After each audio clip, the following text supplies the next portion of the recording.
kondisinya kita jatuh nih, jangan menyendiri saudara kasih dalam Tuhan. Cari kakak rohanimu, cari orang tua rohanimu, cerita. Tapi juga jangan cerita sama orang yang salah. Nanti masukannya lain, jadinya api asing. Bukannya makin maju malah makin mundur. Kita harus peka saudara kasih dalam Tuhan. Generasi penutas harus ngerti tentang keadaan yang terjadi di sekeliling. Jadi bisa bertindak dengan ketepatan. Waktu itu Paulus melihat dulu, baru dia mendoakan. Paulus tidak mendoakan dulu, baru memperhatikan. Tapi Paulus memperhatikan dulu, dan firman Tuhan mengatakan, Paulus menatap dia dan melihat bahwa ia beriman. Seandainya gereja ini mengadakan KKR kesembuhan, saya mau katakan sama saudara kasih dalam Tuhan, jangan berekspektasi 100%, 100% orang-orang kita doakan akan sembuh. Karena kenapa? Kembali kepada imannya masing-masing. Jadi nanti kalau ada yang tumpang tangan mendoakan, wah gak sembuh nih, berarti pengurapannya kurang atau Roh Kudusnya kurang. Bukan. Kembali kepada imannya yang sakit. Percaya gak Tuhan Yesus bisa sembuhkan? Begitu. Karena kekuatan kita bukan dari diri kita, tapi kekuatan kita itu cuma numpang lewat saudara kasih dalam Tuhan, dari Tuhan, dan harus disalurkan. Bukan nanti setelah tumpang tangan kita berpegang pada diri sendiri. Oh, karena saya yang mendoakan. Bertobat, bertobat saya. Petrus menatap dia, dan waktu Petrus lihat, wah ini orang punya iman nih, pasti sembuh. Lo cita punya iman, lo cita pasti sembuh dalam nama Tuhan Yesus. Amin. Dia nggak sembarangan doain. Wanita yang pendarahan yang tadi Tuhan kasih terngiang di telinga saya. Makanya saya cuma bilang, sentuh ujung jubahnya, saudara-saudara. Dia punya iman. Gak mau tahu saya terseok-seok, gak mau tahu saya diinjak-injak orang, terserah. Yang penting saya mau pegang ujung jubahku. Dalam nama Tuhan Yesus dia pegang. Firman Tuhan mengatakan apa? Seperti ada tenaga yang keluar. Tuh loh, saudara-saudara. Kita harus peka. Begitu ada kairos Tuhan seperti ini, waktu perkenanan kita harus peka supaya apa? Tidak tertinggal, supaya roh dan pengertianmu dibaharui di dalam Tuhan. Karena kalau enggak apa? Pengertian yang kita baca, yang kita tahu, lama-lama bisa basi kalau tidak diperbaharui. Makanya minta Tuhan supaya paradigma kita ini tidak menjadi paradigma seperti para ahli Farisi.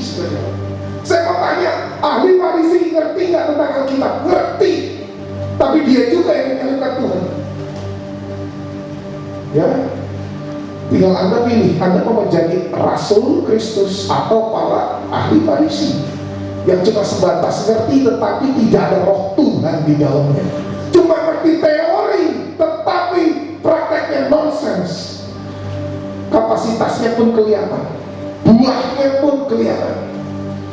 Generasi penuntas tidak seperti itu. Gak cuma yang ahli teori, tetapi orang yang intim, dekat sama Tuhan, peka sama Tuhan. Ada apa?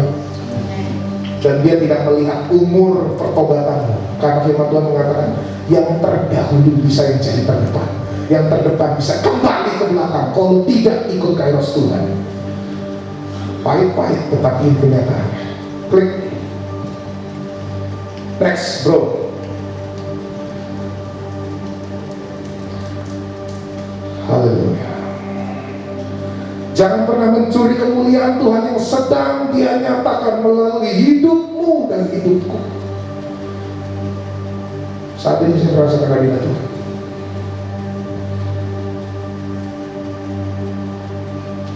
Jadi Kisah Para Rasul 14 ayat 11 sampai 15. Kita nggak usah tanya karena waktunya nggak cukup. Ini kisah waktu si Petrus ya nyembuhin yang orang sakit tadi. Tiba-tiba keluar pendeta dari kuil dewa-dewa, dewa Zeus, Hermes, dan para dewa-dewa orang Yunani. Dia mau kasih kalung sama Petrus dan mau bakar persembahan karena dikira si Petrus sama temennya, siapa waktu itu? Barnabas. Ya, Pak Petrus dan Barnabas dikira adalah titisan dewa, saudara-saudara. Wah, hati-hati hamba-hamba Tuhan.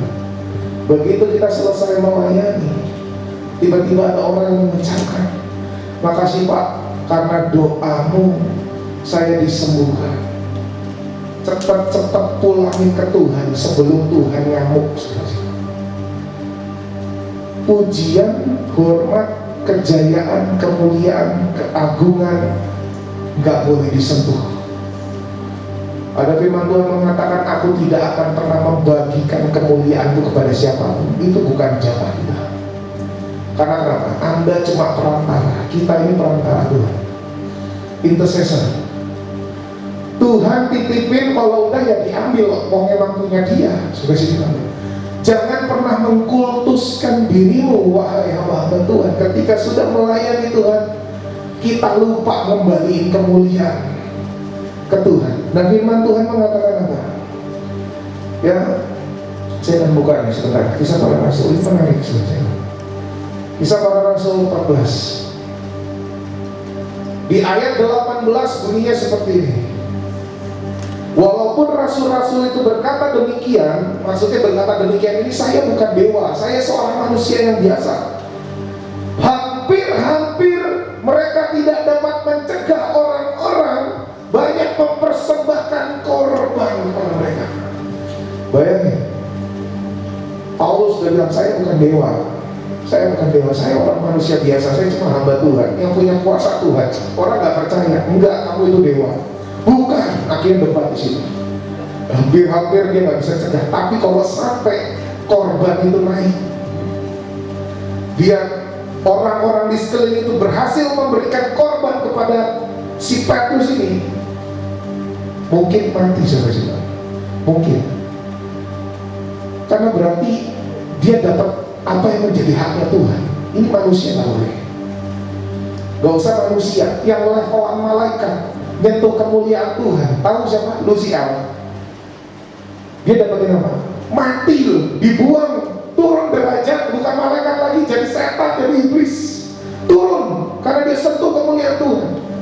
Dan sepertiga malaikat di surga dibuang ke bumi. Terus lahirlah suku-suku yang orang-orang raksasa, Filistin lah, kaum Enak, Amalek, ya, dan lain sebagainya. Saudara kasih Tuhan, hati-hati. Don't touch His glory. Siapapun Anda, apapun pelayananmu, saya nggak mau tahu. Ini pesan Tuhan. Jangan pernah sentuh kemuliaan Tuhan seperti orang yang menyentuh tabut perjanjian Tuhan. Ya, mati. Be careful.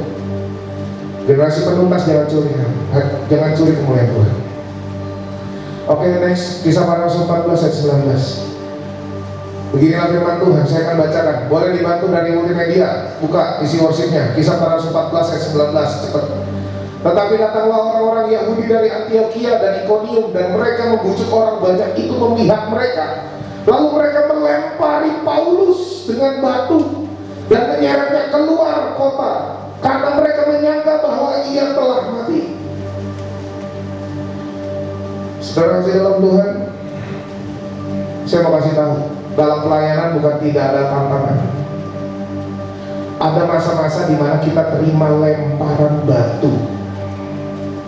Ada masa-masa kita terima hujatan, diomongin, dijelekin, casting stone, lemparin batu. Tapi Tuhan casting crown, Tuhan lemparin mahkota bagi kita. Orang melempari batu, Tuhan lempar mahkota kehidupan.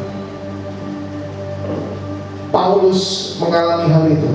Orang bertanya-tanya lucu, loh habis ngadain mujizat, Roh Kudus memenuhi kehidupannya, dia berjalan di dalam kuasa dan otoritas, kok masih bisa hampir mati di rajam batu. Saudara dalam Tuhan, batunya bukan kerikil, batu-batu besar, mau cobain lempar sekali. Itu dikatakan hampir kayak orang sudah mati. Itu berarti Paulus itu keadaannya koma, saudara dalam Tuhan. Ya mungkin teler, pingsan. Udah nggak di situ bro, klik. Ya. Jadi maksudnya bagaimana? Generasi menuntas. Bagaimana untuk unstoppable? Karena kita harus terbiasa untuk diperlakukan seperti itu. Gitu. You harus sadar bahwa akan ada serangan-serangan.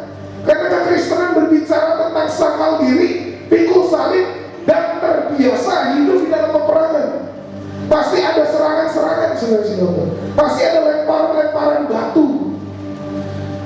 Ya wes lah, nikmatin aja. Ya memang begitu jalannya. Kita itu dipanggil bukan untuk menikmati kenyamanan, saudara. Kalau Anda menjadi prajurit, kata nyaman sangat jauh dari panggilan seorang tentara. Tentara nggak pernah merasakan nyaman kecuali lagi dapat cuti dari atasannya. Seorang prajurit dan tentara harus terbiasa dengan peperangan klik. Klik bro. Perhatiin ya abah-abah saya, jangan ngeblank di atas. Jadi jangan patah semangat ketika kita menerima serangan-serangan dari dalam alam natural maupun supranatural. Karena sama sekali itu bukan sebuah pertanda bahwa Allah meninggalkan kita atau kita sudah kehilangan perkenanan Tuhan. No. Karena memang itu jalan yang harus ditempuh, saudara-saudara. You mau lihat Kanaan, Anda harus lewati padang gurun dan peperangan, saudara-saudara. Bukan dengan instan tiba-tiba dari tutup mata, buka mata udah nyampe Kanaan, diteleport, pindahin sama Tuhan. Enggak. 40 tahun berputar-putar di padang gurun dan setelah itu masih harus berperang, saudara-saudara. Baru dapat tuh tanah perjanjian, promised land. Hari ini apa yang lagi kita kerjakan saat ini?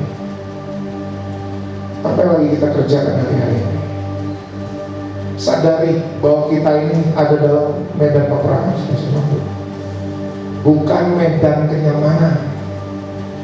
Oh, saya udah puluhan tahun Kristen, orang-orang juga udah tahu saya melayani Tuhan.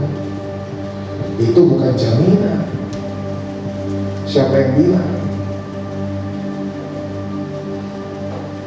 Firman Tuhan mengatakan makananku ialah melakukan kehendak Bapa yang mengutus aku. Anda dan kita, Anda dan saya hari ini melakukan enggak kehendak Bapa yang mengutus kita? Pikirkan baik. Jadi kekristenan ya itu bukan untuk hidup nyaman. Ikut Tuhan enak gak? Kalau saya bilang enak. Enak. Gimana gak enak orang lembah Baka bisa Tuhan ubah jadi gunung yang bermata air. Cuma kadang-kadang kita aja memang gak mau nikmatin proses. Kita yang gak mau ngelihat sesuatu yang sulit, maunya instan aja. Tapi predikannya mau jadi anak Tuhan, tetapi panggilan sebagai anak Tuhan kita gak mau kerjakan. Sakit Tuhan saya gak mau. Maunya enaknya aja, berkat dan berkat ke gereja, carinya berkat. Ke gereja carinya firman Tuhan yang menguatkan. Cari itu jadi motivator. Ya, gereja bukan tempat untuk memotivasi seseorang, tapi gereja untuk jemaat ketemu sama Tuhan. Ada amin? Next.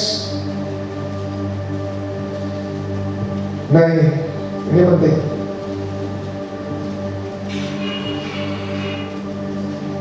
Bisa nggak saya lagi dibantu? Kisah Para Rasul 14 ayat 20 sampai 21. Isi worship bisa dibuka Alkitabnya. Ini sudah terakhir nih.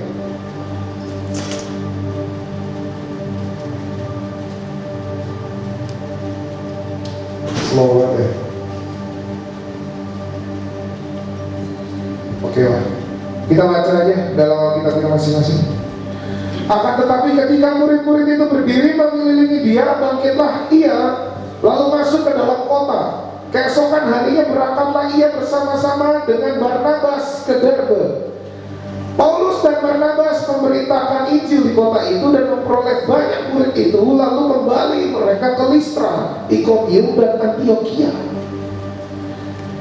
Saya nggak ngerti ini sama ini ayat, karena ini kan kejadiannya Paulus dilemparin batu, saudara tahu di mana? Itu adalah di pinggiran kota Ikonium. Jadi singkat cerita, udah lewat kembali ke PowerPoint. Perhatikan saya ya, yang di atas tolong kembali ke PowerPoint. Oke.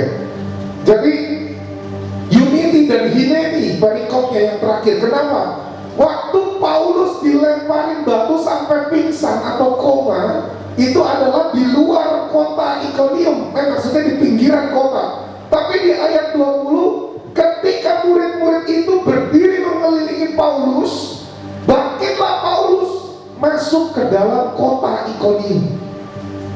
Saya nggak ngerti, udah dilemparin batu sampai koma, terus tiba-tiba mujizat Tuhan datang. Karena kenapa? Ada murid-murid, ada sahabat-sahabatnya yang datang melilingin, firman Tuhan bilang melilingin ya, circle around. Mujizat Tuhan, revive, dia bangkit dari kematiannya. Saya nggak tahu sempat mati nggak Paulus, cuma udah dilemparin batu, udah pasti sekarat lah, dying. Tapi ngelihat orang sekarang, teman-temannya, sahabat-sahabatnya ngelilingin dia, bukan ngambil batu kecil lagi, ngelempar sekali lagi. Saudara di dalam Tuhan, kita sebagai hamba-hamba Tuhan, ini ya jujur-jujuran, melihat temanmu lagi ditimpa suatu masalah, Anda bukannya mendoakan, malah seperti mengambil batu satu lagi lempar, kecil, batu kecil, syukur itu. Bertobat makanya, mampus lu. Berapa kali kita jadi orang seperti itu, casting stone, padahal sama-sama hamba Tuhan, sama-sama melayani. Tapi ketika ada orang yang terpuruk, Anda berani bergandengan tangan, layani dia, doakan dia, kelilingi. Waktu firman Tuhan mengatakan di ayat 20, ketika murid-murid Tuhan mengelilingi, bangkitlah Paulus. Paulus sembuh sedemikian, seketika, Ada kita lihat teman kita yang mengalami masalah perlu dilepaskan, kelilingi dia, gandengan tangan, pasang badan buat dia, bukan malah dihakimi, bukan malah dicibir. Ini penyakit kita semua, ya, kita semua. Kelilingi dia, doakan, bantu dia untuk bisa mengalami kelepasan, sampai dia bisa kembali bangkit dan menjadi orang yang kuat di dalam Tuhan, dan bisa kembali menghadirkan kerajaan Allah. Ketika Paulus bangkit, Paulus tidak pergi dari kota itu, malah Paulus kembali masuk ke kota itu. Bayangin saudara-saudara, gimana nggak unstoppable. Tapi kita yang katanya unstoppable generation, begitu ngalamin sesuatu kayak tersekat jalannya, udah cepet-cepet, udahlah, turning back, putar balik, atau ada U-turn di depan, kita putar balik aja. Padahal ada lagu no turning back. Ketika Tuhan jalan di depan kita di belakangnya, pasti akan terjadi terobosan. Terobosan pasti terjadi di dalam nama Tuhan Yesus. Tapi hatimu harus bulat, imanmu harus bulat bersama dengan Tuhan. Jangan pergi, masuk ke dalam. Paulus bangkit dari kematiannya setelah dilempari batu, dan dia kembali ke kota tersebut untuk memenangkan jiwa-jiwa. Hari ini seberapa banyak dari kita yang sedang mengalami sekatan-sekatan di dalam kehidupan ini, seperti ada yang tersekat di dalam hidup ini. Bangkit, maju bersama dengan Kristus, minta Tuhan sertai. God will make a way. Tuhan pasti buka pintu, dan Dia mau buka pintu untuk menolong setiap kita. Makanya ketok, maka pintu akan dibuka. Cari, maka kita akan mendapat. Ada amin, saudara-saudara. Rindukan Tuhan. Unity, gandeng tangan, kelilingi sahabatmu, doakan dia. Dan hineni, serukan dari hatimu. Hineni itu apa? Sebenarnya bukan hineni, tapi hineni, hiani, miimas. Itu artinya setiap worship leader sebelum memulai penyembahan di dalam tabernacle, dia harus bilang, dia harus mengucapkan hineni, hiani, miimas. Artinya ini aku Tuhan, orang miskin di hadapanmu, ingin melayani engkau. Karena sejatinya berbahagialah orang yang miskin di hadapan Tuhan.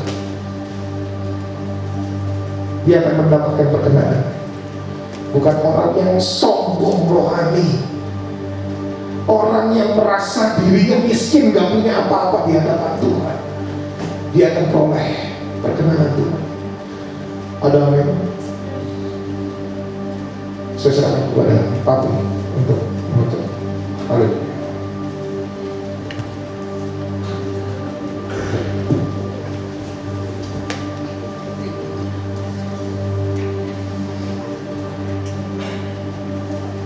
Terima kasih Tuhan. Anugerah terbesar dalam hidup kami, di mana kami bilang orang-orang yang boleh mendekatkan menikmati hadirat-Mu, lawatanmu sore ini. Bapak, firman-Mu juga sudah disampaikan.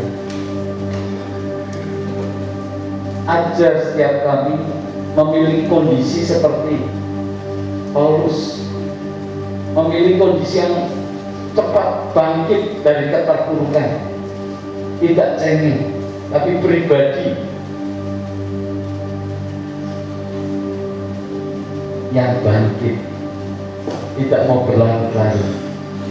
Bapak, sore ini kami mau bergerak bersama Engkau.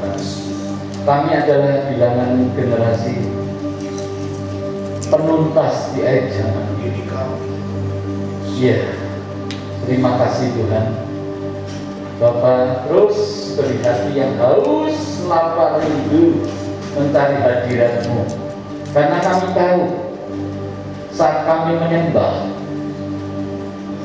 kalau penuh-penuh Tuhan sediakan, tapi Tuhan cari penyembah-penyembah, orang yang mau merendahkan diri seperti Rasul Paulus.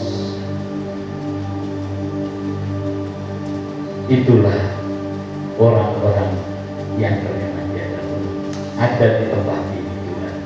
Di saat kami tersungkur merendahkan diri menyembah seperti sore ini Tuhan, maka kami melihat pintu-pintu terbuka. Masalah apapun tidak ada yang mustahil, Tuhan sudah selesaikan. Sore ini kami percaya, tiap kami yang datang dengan masalah Tuhan sudah selesaikan, bukakan jalan-jalan itu. Yang sakit dengan iman, kami sudah disembuhkan. Dan kami mau terus Tuhan pakai hidup kami menjadi terang kasih Kristus Yesus.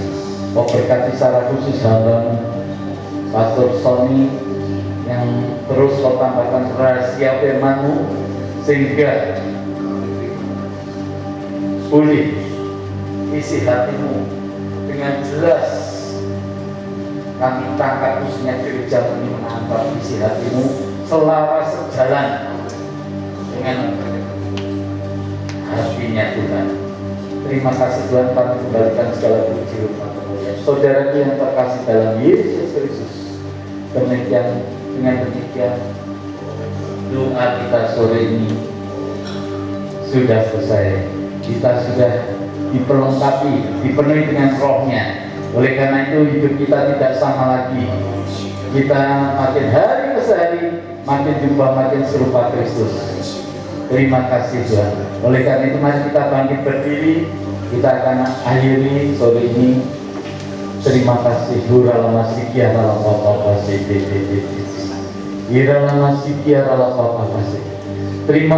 Terima kasih Tuhan. Saudaraku, saat ini buka hatimu kembali.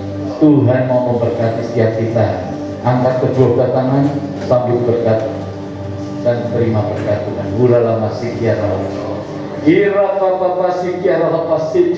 Terimalah. Segala berkatnya di langit dan di bumi sudah dicurahkan sore. Berkat dari Allah Bapa Abraham, berkat dari Allah Bapa Ishak, berkat dari Allah Bapa Israel, baik berkat pengurapan yang membuat kita makin berkenan di hadapan Tuhan, masuk dalam rancangan hidup dan segala umat, hidupmu dan hidupku diubah makin serupa dengan Dia, mengerti akan rancangannya. Berkat Shalom dicurahkan atas setiap kita, sehingga hidup kita dipenuhi dengan Shalom Tuhan. Bagikan Shalom itu, berkat kelimpahan dan segala kebajikan, diberkati kehidupan setiap kita, diberkati keluarga kita, diberkati kesehatan setiap kita, ekonomi Tuhan pulihkan, kasih Kristus keselamatan sudah dibagikan dengan cuma-cuma, kerjakan dengan takut dan gentar menjelang hari Tuhan sudah makin dekat. Penghiburan kekuatan tuntunan Roh Kudus menyertai kita sekalian, sehingga setiap kita umat-umatnya menjadi umat-umat pemenang, umat penuntas, finish strong, kuat sampai akhir kedatangan Yesus. Kita kedapatan tetap setia di dalam Dia. Di dalam nama Tuhan Yesus, terima berkat Tuhan. Nikmati dan jangan lupa, jadilah berkat dimanapun saudara dan saya berada. Yang percaya dan mau katakan amin. Thank you. Tuhan Yesus berkati.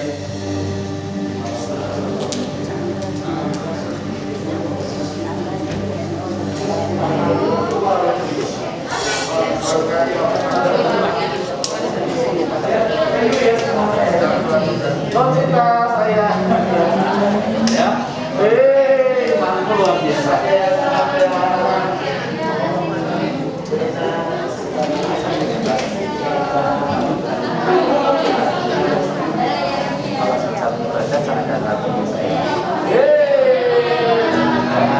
Tuhan yang operasi, Tuhan yang